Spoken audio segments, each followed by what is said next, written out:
hay que separar lo urgente de lo importante, ¿no? Y a veces lo urgente tapa lo importante, bueno, y todo el mundo habla de eso. Pues me parece que hoy lo importante es lo urgente.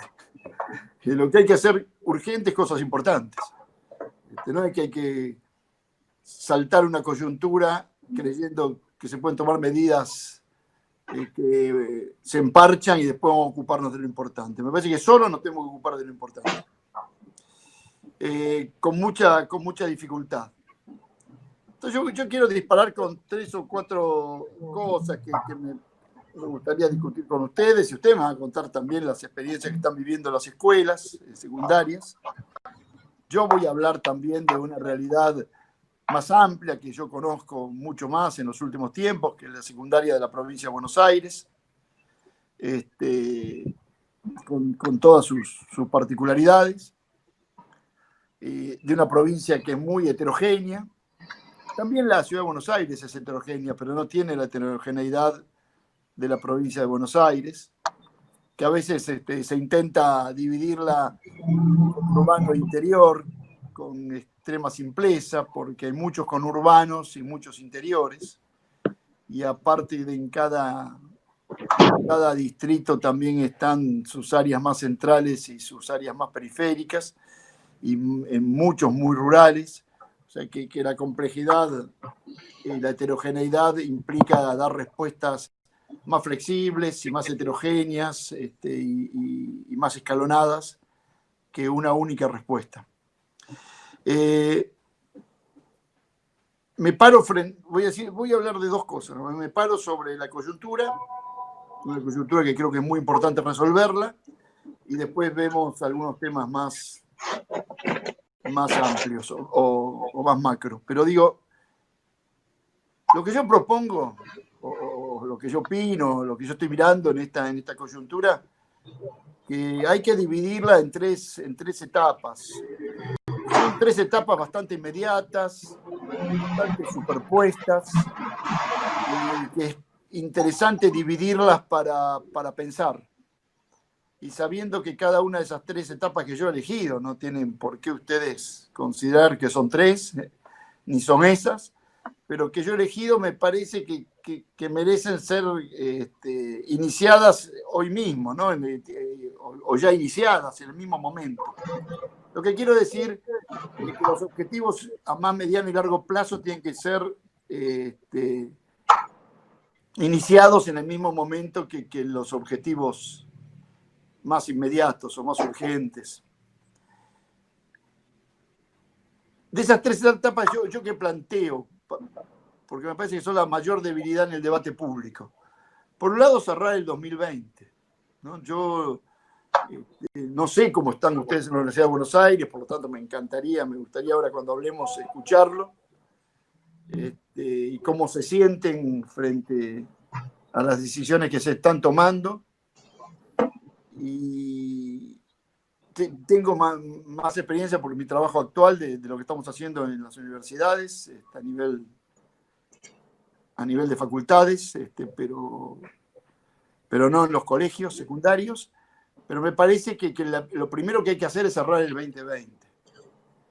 Yo no veo realmente en la opinión pública mucha claridad de cómo se cierra el 2020. Y esto implica tener un discurso muy sencillo, muy contundente y muy entendible para las familias, que en general nuestro pueblo entiende de educación pocas cosas, ¿no? Por lo tanto, los excelentes documentos académicos que circulan, hay que transformarlos en planes políticos. Y luego el plan político hay que transformarlo en la sencillez de un programa comunicacional que haga que todo el pueblo sepa cuál es el destino de nuestros estudiantes en el cierre del 2020. En general, los ministerios del país, reunidos en el Consejo Federal, han determinado 2 cosas grandes, que fueron las que más se publicaron, que este año no se calificaba numéricamente. Eso en un momento se tradujo sobre que no había evaluación, no había calificación. Eso generó mucha incertidumbre en preguntas muy simples, ¿no? Pero uno, cuando tiene la conducción política de una gestión tan compleja, tiene que saber que tiene que hacer respuestas claras a preguntas simples. Y por lo tanto, eso fue uno de los grandes temas. Si se evaluaba o no se evaluaba, si los jóvenes que trabajaban iban a recibir alguna calificación sobre lo hecho, si valía la pena esforzarse o valía la pena esforzarse.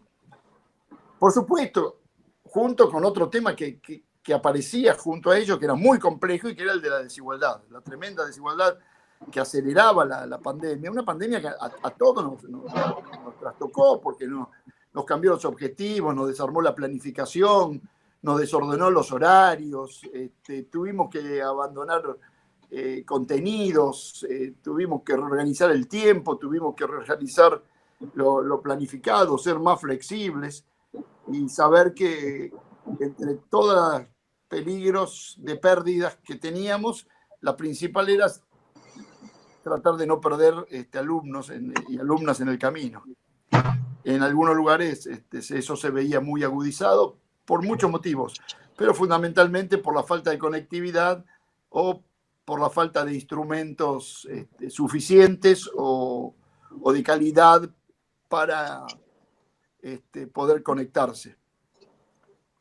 Y eso generó muchas diferencias. Entonces a mí me parece que el cierre del 2020, que aparte del tema de evaluación, lo otro que se planteó fue si se promocionaba o no se promocionaba a fin de año, ¿no? Nosotros en la escuela secundaria, por lo menos, desde siempre, digo, por lo tanto es una historia que lleva más de un siglo, estamos acostumbrados a la promoción anual.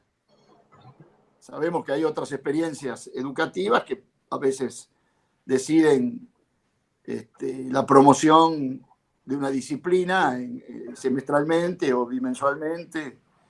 Y también hay experiencias bastante largas en la tradición, fundamentalmente de la escuela primaria argentina, sobre los ciclos bianuales o las unidades pedagógicas bianuales, como fue primero inferior y primero superior, o como es hoy lo que se llama en lo popular la no repitencia de primer grado, ¿no? Que la verdad que habría que definirlo por lo positivo, no la no repitencia, sino la promoción después de un ciclo de 2 años, o decidir la promoción en un ciclo de 2 años. Creo que es una discusión que se viene, igual a futuro, el tema de evaluación y promociones. Me parece que es un tema para discutirlo, es incómodo, pero me parece que es muy interesante plantearlo, aunque yo sé que después tiene mucha dificultad en el debate público en los medios masivos, ¿no? Por lo menos cuando nosotros en la provincia decidimos que la promoción de la primaria fuese en segundo grado y no en primer grado, o sea, hacer un año bianual, un grado bianual, hubo muchas críticas sobre el facilismo, por un lado, esa idea del facilismo y esa idea de que se nivela para abajo y la falta de exigencia, que se resume muchas veces en promocionar la vagancia, ¿no? Como si un chico de 6 años tuviese dificultades pedagógicas porque es vago. La verdad es que la categoría vago a 6 años es una de las pocas categorías que no existe. Existen otros problemas de aprendizaje, pero no ese.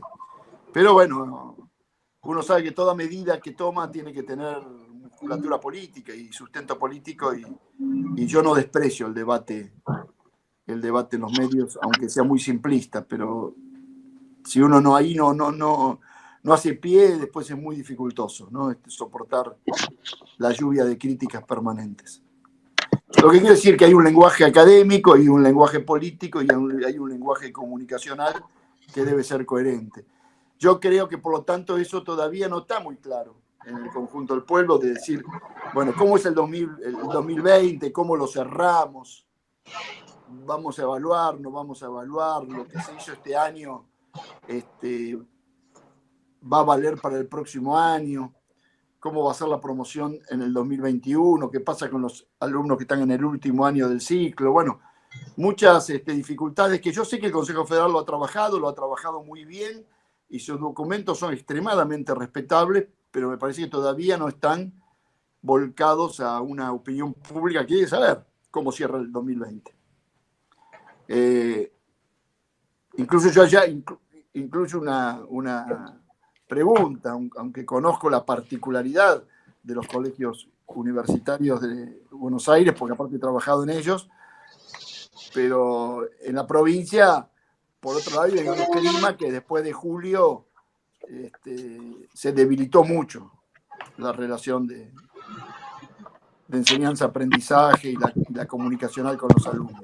Bueno, habría que evaluarlo bien eso, porque a veces hay noticias que son falsas frente a ese hecho que generan más incertidumbre. Bueno, entonces creo que primera etapa, yo creo que es cerrar el 2020. La segunda etapa, que hay que pensarlo hoy también, en el mismo momento, ¿no? Que son paralelas en la resolución, es cómo vamos a iniciar el 2021. Todavía ayer hubo Consejo Federal, tal vez hoy se repite, hoy a las 5 de la tarde vuelve el Consejo Federal. Capaz que esta noche tenemos resoluciones y claridad en esas ideas. Ojalá que así sea. Pero yo les plantearía a ustedes una hipótesis sobre que el 2021 va a comenzar más parecido al 2020 que al 2019, por decir la presencialidad que había en el 2019, me parece. Yo no creo que después de marzo esté solucionado el tema de la pandemia. Si está la vacuna, ojalá, quisiéramos que sí, no va a ser todavía masiva, y creo que en los escenarios más optimistas nos va a llevar el primer semestre. Bueno, ¿cómo tenemos que decidir cómo va a responder la educación en la escuela a un inicio que todavía no va a ser de no pandemia? Y la tercera etapa, que hay que pensarlo en el mismo momento y que hay que resolverlo, capaz que no sea un gran tema para ustedes particular, pero yo lo tengo que plantear porque estoy tratando de hablar más macro, es cómo va a ser el regreso a la presencialidad total. Yo tengo la hipótesis que va a ser un regreso heterogéneo, en etapas, parcializado, y en el caso de la provincia de Buenos Aires, de acuerdo a sus realidades regionales, a sus realidades sanitarias, a sus realidades edilicias y demográficas. Digo, para dar dos ejemplos extremos. Yo creo que un tercio de los distritos de la provincia de Buenos Aires, que están en fase 5, podrían comenzar ya hoy cierta presencialidad. En general los distritos, ese tercio, están en fase 5. Nosotros tenemos en la provincia de Buenos Aires 135 distritos. Sé que estoy hablando aproximadamente de unos 40 distritos, 40 y pico, que están en fase 5. Casi ninguno, el otro día yo revisando esos 40 distritos, encontré 3 escuelas con más de 200 alumnos. El resto son escuelas con menos de 200 alumnos. En muchas escuelas del interior de la provincia a veces hay turnos que están semivacíos. Bueno, ahí hay más posibilidades, más aparte, en general, casi todos los chicos de esas localidades van caminando a la escuela porque son localidades donde la sociabilidad es muy cercana. Nadie depende del transporte público. Y piensen en los interiores de esas localidades, ¿no? Si yo hablo de Ameguino, una cosa es el centro de Ameguino y otra cosa, o General Pinto, y otra cosa es el interior de General Pinto. ¿No? Ahora, eso podríamos ya empezar a trabajar ahí. Creo que esto se va a decidir hoy. Y en la otra punta, yo creo que lo más dificultoso va a ser el regreso de la secundaria del conurbano. Yo creo que ahí tenemos el núcleo más dificultoso. Primero todo por la demografía del conurbano, pero aparte por la estructura de la escuela secundaria, ¿no? Los profesores que tienen múltiples establecimientos, por lo tanto incrementan mucho el traslado y los transportes públicos. Por lo tanto, aquí aparece una nueva discusión tan repetida, que es el profesor taxi llamado, o la para hablar positivo, la concentración horaria de los docentes de la escuela secundaria. Ahora, eso también nos trae disyuntivas, porque yo estoy de acuerdo con la concentración horaria, pero la concentración horaria es contradictoria con escuelas más pequeñas, digo, entre comillas, más humanizadas. No, o sea, es más fácil concentrar horario en los viejos nacionales o los normales con 15 primeros años. Y no sé, si no hay mucho desgranamiento, 6 sextos años, digo, en donde uno puede concentrar ahí todas sus horas, y diferente en escuelas donde tengan 1 o 2 divisiones por año, en donde muchas materias que son de 1 o 2 años solamente, es muy difícil si uno se dedica a eso, concentrar, con lo que hay que empezar a discutir, me parece a mí, en la escuela secundaria, proyectos más autónomos dentro del sistema y sin anarquizar, pero proyectos más autónomos, más interdisciplinarios, con distintos proyectos de acuerdo a los recursos profesionales que se tengan. Bueno, un gran debate, ¿no? que implica a la escuela secundaria. Muchos están respondiendo, bueno, pero la experiencia de la pandemia nos va a dar la posibilidad de la mixtura, ¿no? de incorporar esta experiencia de lo virtual a lo presencial, y eso nos va a dar mayores posibilidades de extensión horaria, de apoyos escolares a los alumnos con más dificultades. Bueno, todas una serie de posibilidades que son extremadamente interesantes, pero esto va a ser imposible si no rediscutimos el cargo docente, porque es un cargo exclusivamente pensado en su salario a un modelo del siglo XIX casi, que es que pagamos por las horas que uno está en clase. Y entonces, si no discutimos el cargo docente y su inserción en la institución, es muy dificultoso. Digo, así que hay que pensar esa vuelta en el secundario y fundamentalmente el conurbano, donde hay, en el conurbano tenemos instituciones con 2.000 alumnos, 3 turnos. Y por otro lado, y acá cierro esta parte, no sé cuántos minutos llevo, pero cierro esta parte, me parece que hay que tener muy claro en el regreso a clase, en lo que yo llamaría la tercera etapa. Estoy pensando en un cierre 2020, en una mixtura del inicio 2021 y finalmente de una situación de totalidad presencial. Ahí hay que pensar primero la situación de los edilicias, ¿no? La situación de los edificios. La provincia de Buenos Aires, si le sumamos la capital mucho más, tiene 20.000 servicios educativos y tiene unos 10.000, pongamos 11.000 edificios estatales. Bueno, ahí vamos a encontrar problemas estructurales de hace mucho tiempo, pero otros acrecentados por el cierre de la pandemia, en la cuarentena, vandalizados, donde hubo robos, donde aparte las exigencias del regreso en lo que hace a la seguridad y a la higiene van a ser mucho más exigentes, por lo tanto, hay que trabajar hoy ya para que eso esté adecuado para el momento. Sé que lo están haciendo, ¿no? Pero es un tema preocupante. Y el otro tema, que es el más preocupante de todos, es que cuando regresemos, que regresemos todos, ¿no?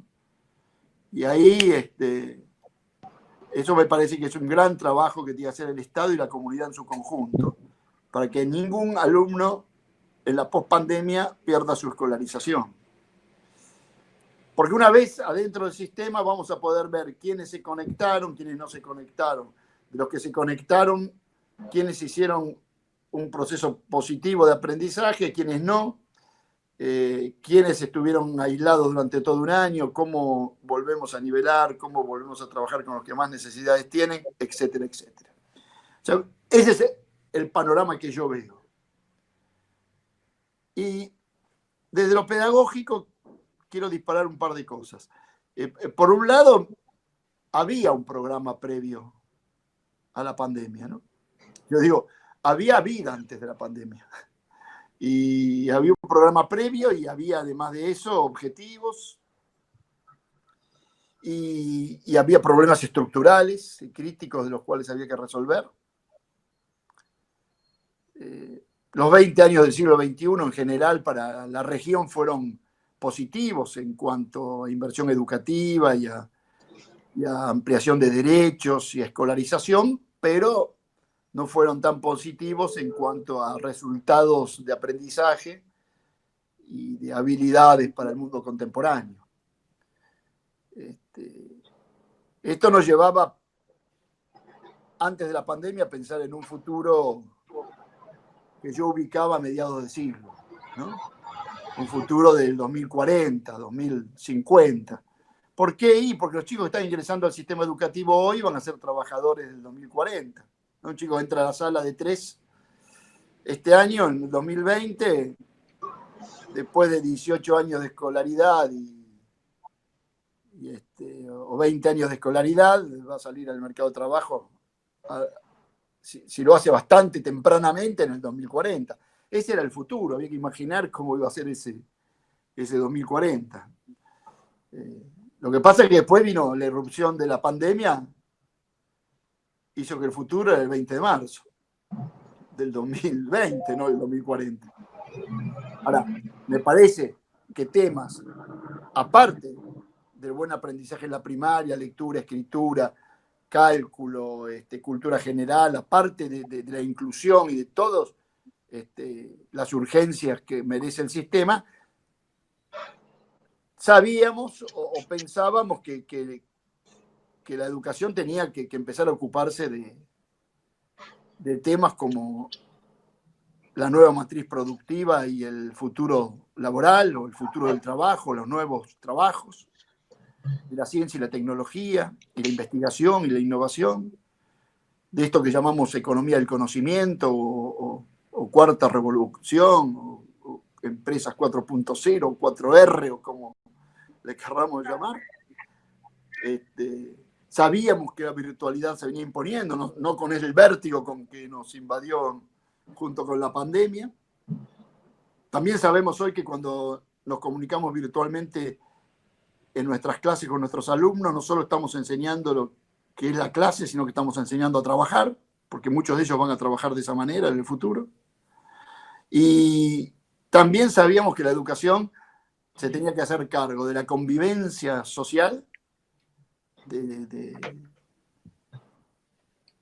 cómo vivir juntos en una sociedad muy deteriorada en ese sentido, y en la cual la desigualdad es el mayor de los deterioros. Y por el otro lado, también tenía la escuela que hacerse responsable de profundizar la democracia en la Argentina y el federalismo y la visión latinoamericana de su existencia geopolítica. Yo por lo menos pensaba, me ordenaba en esos 4 ejes, y irrumpe la pandemia, y creo que esa agenda, la de educar para el trabajo y la producción y los nuevos empleos, para la ciencia, la innovación, la tecnología, para la convivencia social, la justicia y para la democracia y el federalismo, es una agenda discutible, por lo menos, vigente. Otros podrán poner otros nombres u otros caminos. No quiero agotarlo en esto. Y por el otro lado, la pandemia nos generó nuevos desafíos. Y con esto cierro esta introducción. Que corro, la verdad estoy corriendo por el tiempo, quiero cumplir con Marcelo. Pero me parece que la pandemia mostró, por un lado, la normalidad de la excepción, ¿no? El debate de Agamben sobre el estado de excepción, bueno, acaba de sacar un libro sobre eso, pero él arrancó en marzo, ya estaba discutiendo este tema. La verdad que la literatura sobre la pandemia es cuantiosa. Yo en marzo lo seguía el debate, y le contestaban a Agamben, Zizek, o le contestaba a Byung Han, bueno, y después ya no lo pude seguir más. Y entonces lo que hacía era archivar artículos, y después ya no pude ni archivar artículos, porque yo ya no puedo, uno entra a la página de Claxo y no tiene tiempo ni de leer lo que se ha escrito sobre eso, ¿no? Los títulos, no puede leer. Es tanto, pero bueno, es interesante, porque uno puede entrar por muchos caminos, pero la verdad es que la pandemia muestra la normalidad de la excepción, porque nos obligó a cambios drásticos, ¿no? De repente hizo posible conductas inesperadas como si siempre hubiesen existido, ¿no? Ahora, por otro lado, como hecho interesante, desmoronó la idea conservadora de que no hay alternativa a la forma de vida impuesta. Demostró que hay otras alternativas, que uno puede vivir de otra manera. Por lo tanto, uno puede pensar que se puede producir de otra manera, se puede distribuir la riqueza de otra manera, se puede organizar la sociedad de otra manera, se pueden tener distintas opciones de organización de la familia, de asumir su sexualidad, de organizar el Estado, la sociedad, etcétera, etcétera. ¿Por qué? Porque apareció lo impensado. Y me parece que la pospandemia la escuela tiene que abordar una pedagogía de lo impensado. Enseñar a nuestros alumnos a tratar de pensar lo impensado, entre comillas, impensado, ¿no? Que no todo es la normalidad existente, que no hay una sola normalidad, que no hay una sola manera de vivir, y que no hay una resignación, porque a veces ocurren cosas impensadas, ¿no? Yo me muevo la historia, bueno, la historia es fácil decir, bueno, era impensada la abolición de la esclavitud, era impensada el fin de las monarquías absolutas, era impensada la disolución de la Unión Soviética y existieron, digamos. Bueno, me parece que pensar lo impensado ayuda a ser más amplio y más libre. Por otro lado, es muy enriquecedora todo un tema que yo no conozco mucho, que nunca fui muy lector de lo que podríamos llamar la literatura alrededor del medio ambiente, pero me parece que fueron los mejores aportes, o por lo menos fueron importantes aportes durante la pandemia de esas miradas ambientalistas de todo tipo. Me parece que fueron muy interesantes. Por lo menos yo aprendí mucho de eso y hay que seguir profundizando, ¿no? Esos temas. Pero también la pandemia mostró que de repente dejaba de acelerar la actividad económica, la cuarentena paraba la actividad económica, aún en los países más importantes, más grandes o más poderosos, y que tenía negativas consecuencias en todo el mundo, el parate económico sin duda. Ahora de repente veíamos que disminuía la contaminación atmosférica también, y que el parate económico que nunca se había visto una caída de la contaminación así, hacía aparecer flora y fauna en las grandes urbes que retornaban. Y como nosotros vivimos en una gran megalópolis, vimos también la debacle de las megalópolis, ¿no? Uno vuelve a preguntarse si se puede seguir viviendo en concentraciones urbanas superiores a los 15 o 20 millones de habitantes, ¿no? Nosotros de repente vimos cómo vivíamos, ¿no?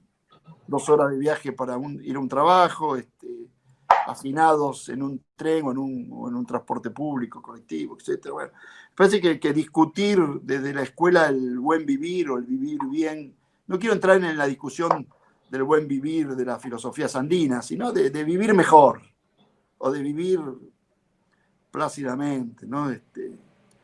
Incluso otras formas, ¿no? De lo que Byung Han plantea en la sociedad del cansancio, ¿no? Esta idea de la autoexplotación y de la competencia y de la poca solidaridad, de estas sociedades que forman, en lugar de rebeldes, forman frustrados y depresivos, ¿no?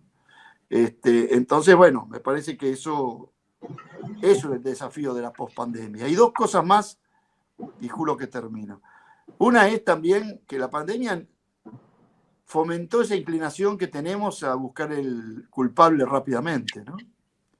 Y eso es un afán de demonizar. Lo primero que intentamos, bueno, Trump lo sigue haciendo, demonizar a China, ¿no? ¿Se acuerdan en lo que era febrero-marzo? Demonizábamos, no a China, al chino, pobre, al chino que hace 20 años que vive a la vuelta de la casa de uno, lo mirábamos como diciendo, uy, este no tendrá murciélagos en la casa, esas cosas, todo ese prejuicio que después siguió, ¿no? Y yo no tengo miedo de decirlo, siguió desde todas las miradas clasistas, ¿no? La culpa la tienen los ricos que viajan al extranjero, los chetos que vienen en primera clase en turismo y bajan en Ezeiza, y después, bueno, abundó el prejuicio hacia los pobres, a que explotara la pandemia en las villas o en el conurbano, y a los ancianos, y a todo, el prejuicio hacia el posible portador, digamos, ¿no? Se perseguía a algunos médicos, los echaban de sus edificios, ¿sí? Bueno, todo lo que conocemos. Me parece que la escuela tiene que trabajar en la pospandemia en una pedagogía del desprejuicio, porque creo que es una tarea de la educación eliminar el prejuicio. Creo que ayuda a tener pensamientos más amplios y más libres. Y yo digo, más incompletos, ¿no? El pensamiento incompleto es interesante porque da lugar a incorporar nuevas experiencias y nuevos conocimientos. Y por último, siguiendo esta línea y cerrando, la verdad que la pandemia mostró, no porque no lo viéramos ni existiera, pero mostró casi sin maquillaje a los descartados, ¿no? A los ausentes, a los vulnerables, a los más destruidos de la sociedad. Los podíamos ver asomándonos a la ventana, pero los vimos ampliados en los medios de comunicación, recorrimos los estrechos pasillos de las villas de la ciudad de Buenos Aires y de Buenos Aires, vimos lo que sabíamos, pero los vimos ahí, pero después también los geriátricos, ¿no?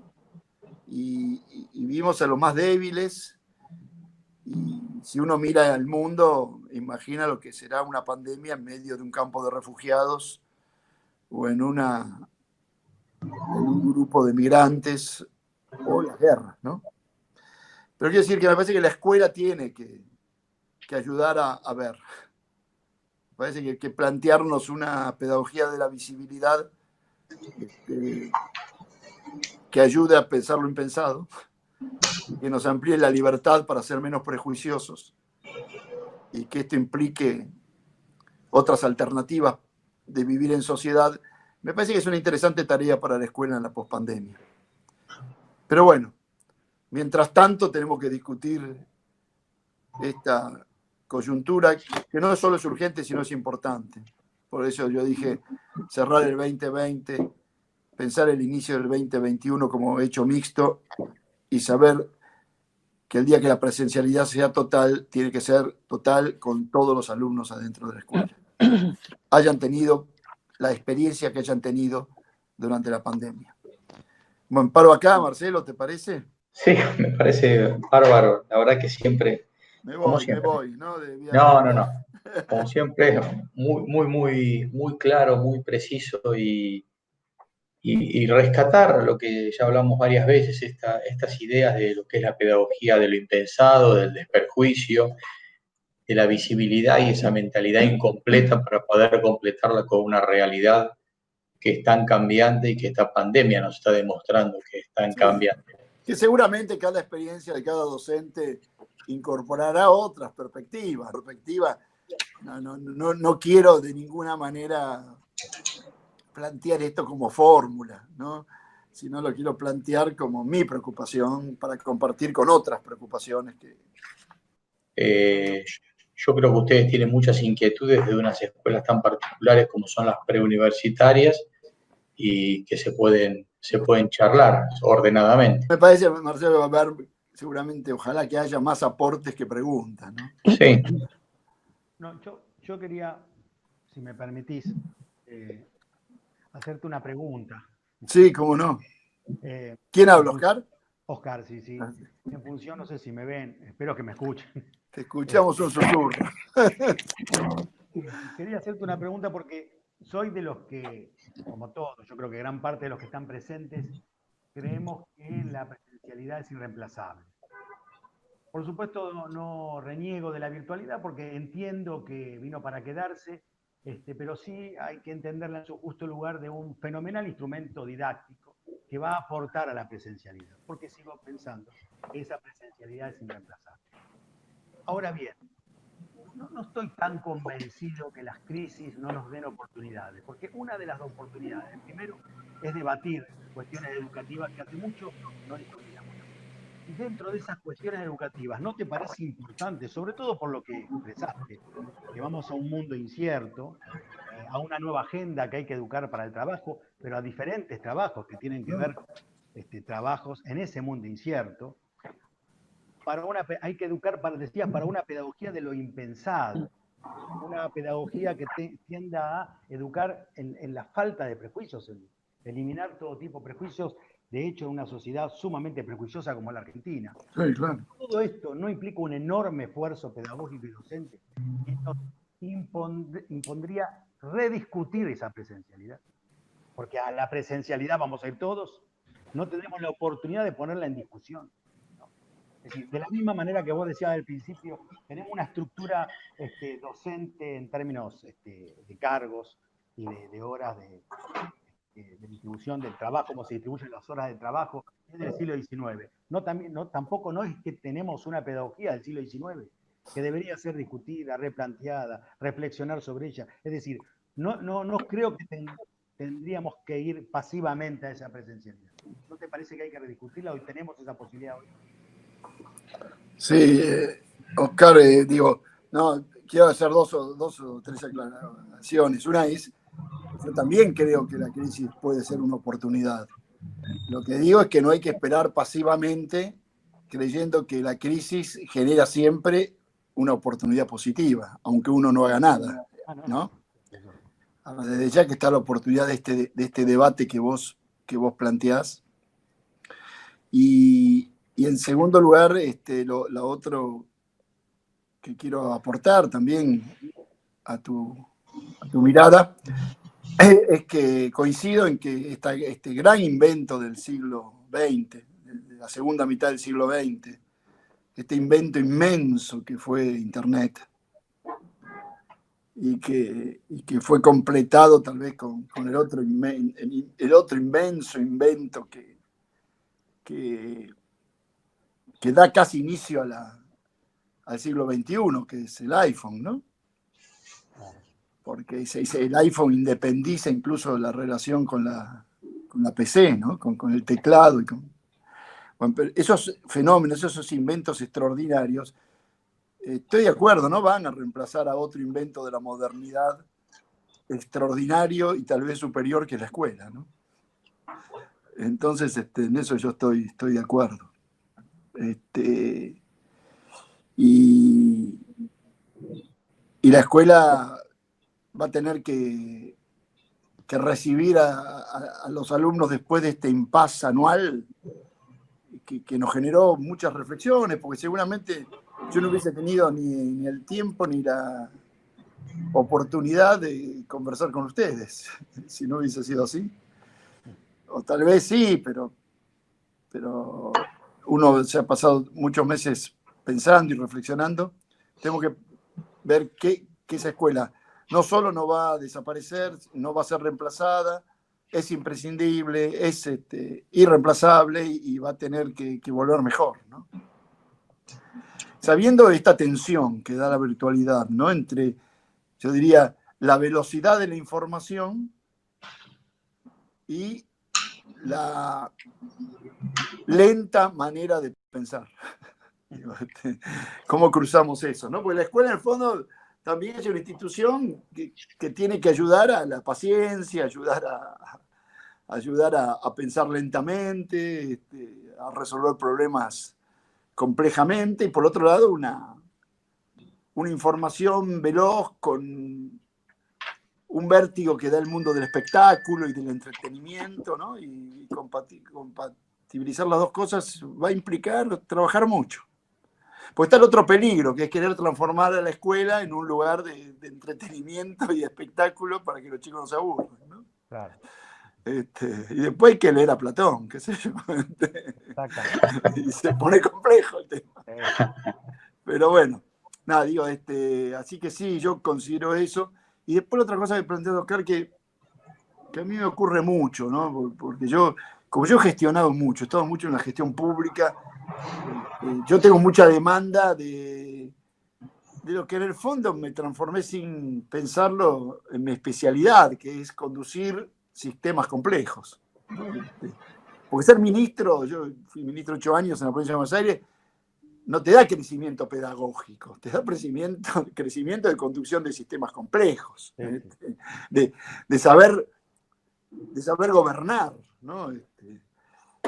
Y cuando uno discute de educación, en general discute fundamentalmente del sistema educativo, ¿no? Por lo menos a mí cuando me convocan termino discutiendo del sistema educativo. No sé si de educación específicamente, hacia la educación, pero del sistema, los concursos, de la licencia, de cómo funciona el idioma, ¿no? Etcétera, etcétera, las paritarias, de lo que hace el sistema. Después está, bueno, que enseñamos. Y ahí me parece que hay que empezar a discutir de nuevo mucho, ¿no? De que vos recién lo planteabas y yo también creo que fundamentalmente la escuela secundaria, ¿no? Nosotros hemos tomado como generación histórica una decisión hace 10 años muy grande, ¿no? Muy grande. Yo creo más grande que la que tomó la generación de Sarmiento a fines del siglo XIX, que fue hacer obligatoria la educación de los adolescentes, ¿no? De la secundaria. Que implicaba otro concepto de obligatoriedad, ¿no? Porque se ponía el Estado como el sujeto de la obligación, ¿no? Y no la familia. Y en una edad en donde la obligación, aparte, es muy compleja. Pero además de eso, la obligatoriedad secundaria con un esquema institucional organizado para la selección, no para la retención. Entonces, bueno, también hay que discutir eso. ¿Cómo hacemos para no expulsar más en nombre de la excelencia, pero tampoco dejar de enseñar en nombre de la inclusión educativa, ¿no? O por lo menos que yo creo que los que nos dedicamos a la educación creemos que se incluye cuando el alumno aprende. Exactamente. Muchos no abandonan la escuela, pero abandonan el aprendizaje, ¿no? Y nosotros no podemos estar orgullosos de eso, ¿no? No dejó la escuela como un número que nos da una escolarización falsa. Claramente. Entonces me parece que ahí está una discusión interesante, cómo adaptamos o cómo trabajamos con las instituciones educativas que son muy heterogéneas, porque, no sé, yo he sido docente hace mucho tiempo, desde Pellegrini, pero bueno, conozco el Nacional de La Plata, y nunca pude ser docente, hubiese soñado ser docente de Buenos Aires, pero nunca fui. Pero tuve muchos profesores que eran profesores de allí. Podemos convocarlo.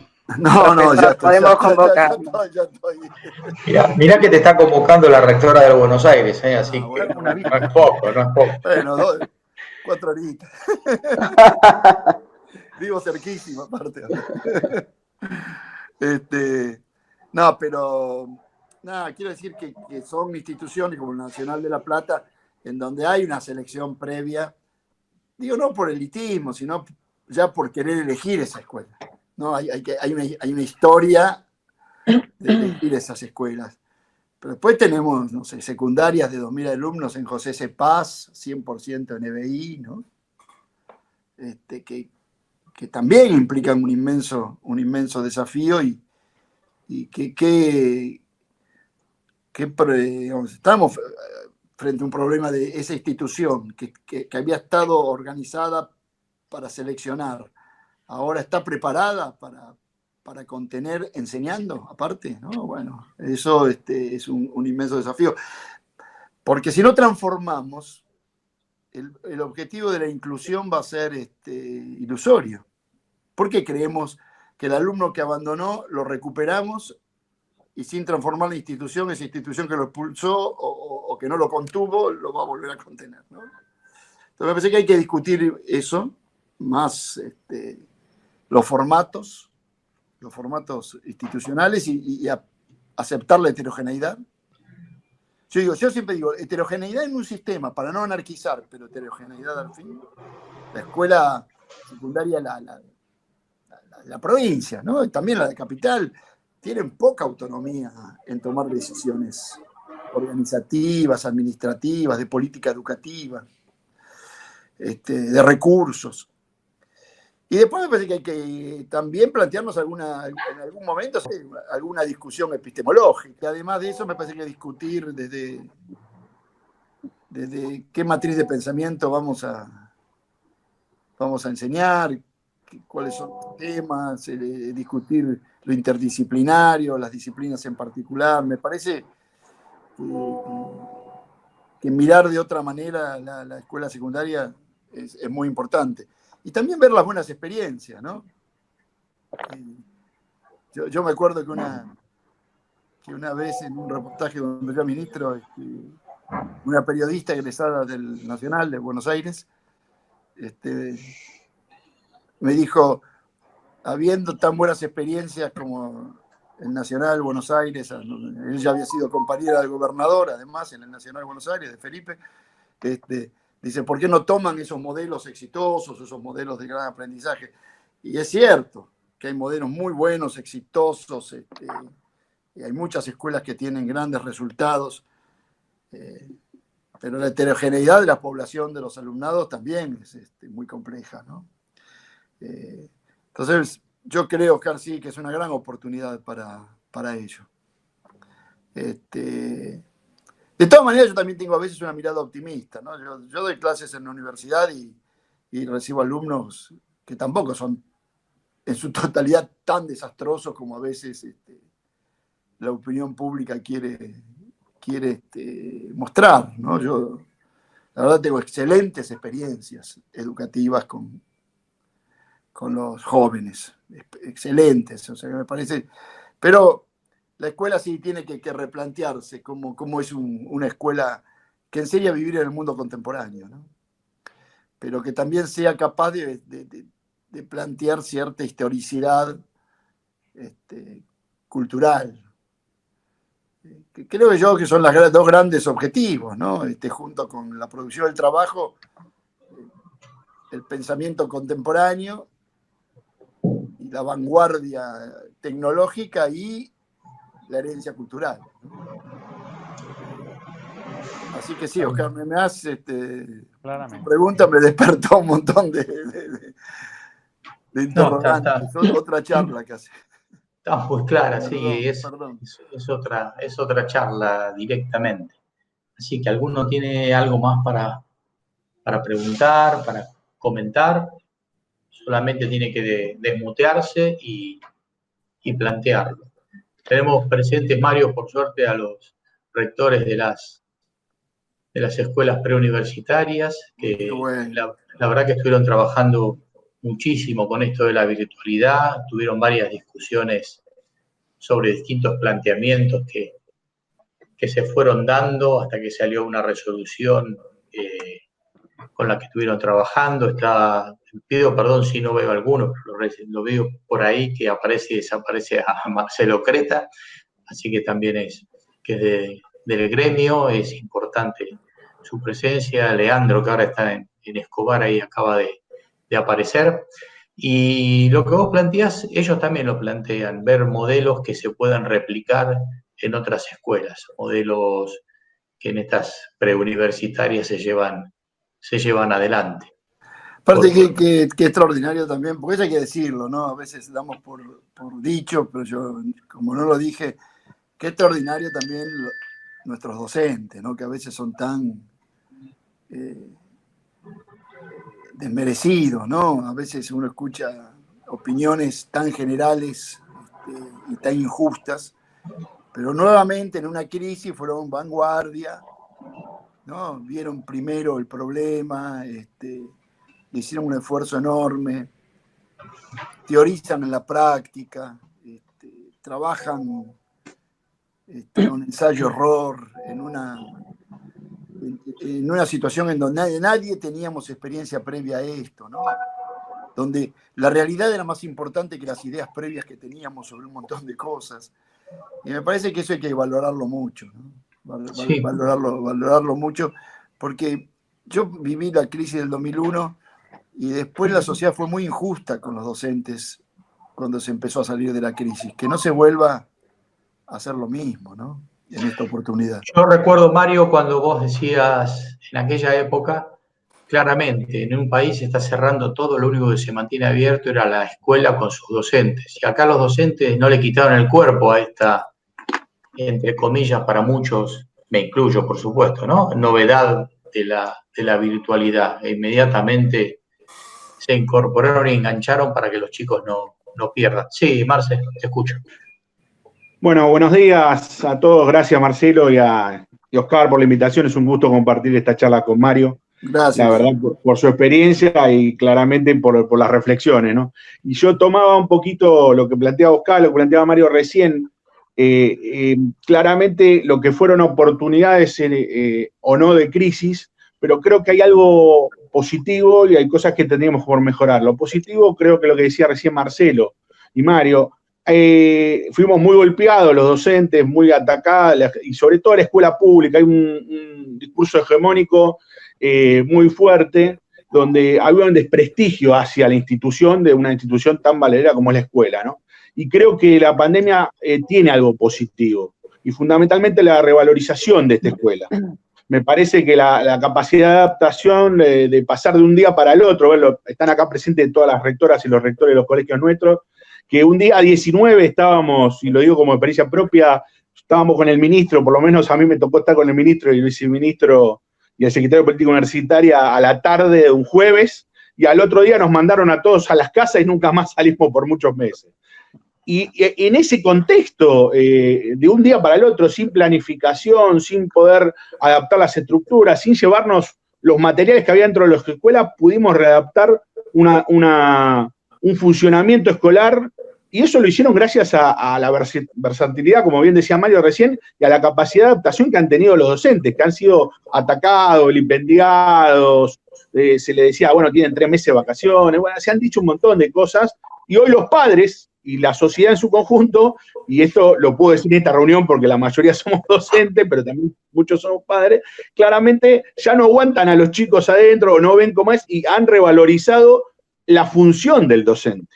No solo la función de la escuela y la escuela pública, sino la función del docente. Creo que esto es muy positivo para la sociedad.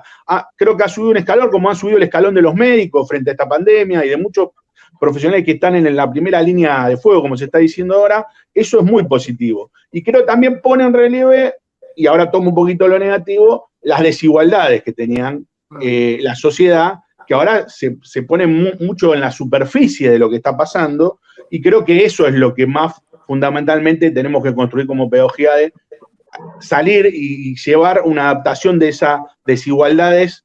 Y esta cosa que bien decías, Mario, vos, la verdad me quedó muy, muy marcado recién, el tema de construir una pedagogía donde, sí, ahí lo digo como educador y como fundamentalmente defensor de la escuela pública, las desigualdades y para decirlo de una manera, no me gusta usar la palabra grieta porque está muy trillada, ¿no? Pero cuando uno sataniza, cuando das el ejemplo de los chinos, me parece que eso la escuela pública tiene que trabajarlo, tiene que tener una pedagogía para la integración social, y que es un poco lo que la sociedad viene sufriendo en los últimos tiempos, y es fundamental que nuestras escuelas trabajen en un modelo pedagógico integrador. Y ese es el gran desafío. Me parece que esta es la oportunidad que tenemos con la crisis, y la oportunidad, bueno, no quiero que me salga el sindicalista de adentro que ya nos conocen, Sí, todo, a mí me cuesta mucho no hacerlo, discutir las estructuras y discutir el funcionamiento también, ¿no? Como sistema educativo. Bueno, Mario, acá me pasan por chat y les pido miles de disculpas. Este es el momento para mí más duro. Primero decirles que tuvimos entre 38 y 40 participantes todo el tiempo. Me dice que está pidiendo la palabra Marzullo, que es de la escuela de Lugano. Yo no lo veo, así que espero sí escucharlo. Si él quiere hacer su pregunta, sería la última pregunta por una cuestión de tiempo y ya nos despediríamos, ¿sí? Sí, bueno, muchas gracias, Marcelo. Sí, estoy acá, no me ves, pero No estoy. te veo, pero estás, sí. Pero estoy. Muchas gracias, Marcelo, por permitirme la intervención. Primero, agradecerle a Mario por la exposición, por llamarnos a la reflexión. La verdad que este llamado a la reflexión me parece muy, muy importante, muy significativo. Yo no te iba a hacer preguntas, Mario. Te quería hacer dos comentarios. Uno que tiene que, bueno, en principio contarte que la Escuela Técnica de la Universidad en Villa Lugano apunta justamente a recibir en sus aulas a los chicos de Villa 20, de Villa Soldati, de Lugano 1 y 2, de Villa Riachuelo, de Ingeniero Budge, así que tenemos una población verdaderamente, una población muy desfavorecida, económica, social, cultural y no te digo nada, sanitariamente, ¿sí? Y esta escuela se creó con la consigna de la inclusión educativa, pero en forma conjunta con la calidad académica, de forma que una no suplante a la otra. Y eso significa que nuestra escuela es una escuela que gestiona la heterogeneidad, ¿sí? Y la gestión de la heterogeneidad nosotros la intentamos, por lo menos, desde varios lugares. Primero, desde el lugar del régimen de promoción. Nuestro régimen de promoción es por trayectorias personalizadas. O sea, seguimos la realidad de cada uno de las y de los estudiantes. Adentro del aula, la heterogeneidad la manejamos con un concepto parecido al de la escuela rural, con la multiclase. El profesor, si bien desarrolla un tema, un contenido, lo trabaja con los niveles, con la profundidad, con las herramientas, ¿sí? Adentro del aula a grupalidades un poco más reducidas, ¿sí? De forma tal que todos avanzan, ¿sí? Todos avanzan, cada uno en la medida de sus posibilidades y en la medida que van avanzando se van potenciando. La otra tiene que ver con esto de las trayectorias personalizadas, con un régimen de ¿cómo se llama? De cursadas mixtas. O sea, los chicos van cursando materias de tercer año, pero siguen cumpliendo con una materia de segundo que están debiendo, ¿sí? Y también pueden estar haciendo alguna materia de cuarto si les está yendo bien en una disciplina en particular. Entonces, la consigna es que los chicos siempre avanzan, nunca detenemos a los chicos a la espera, ¿no? Los chicos siempre van avanzando. Y la otra cuestión, y que tiene que ver muchísimo con la desigualdad, es la escuela hace acompañamiento pedagógico y también con el acompañamiento socioeducativo. Arsullo, te pediría que vayas cerrando, por favor. Sí. Sí, me gustaría también... Sí, así ya, porque Mario tiene otro Zoom y yo veo que la hora se nos está escapando, así que tratemos de ser muy concretitos para terminar. Esto era, quería un poco enumerar esto, cómo gestionamos la heterogeneidad. Muchísimas gracias. Gracias.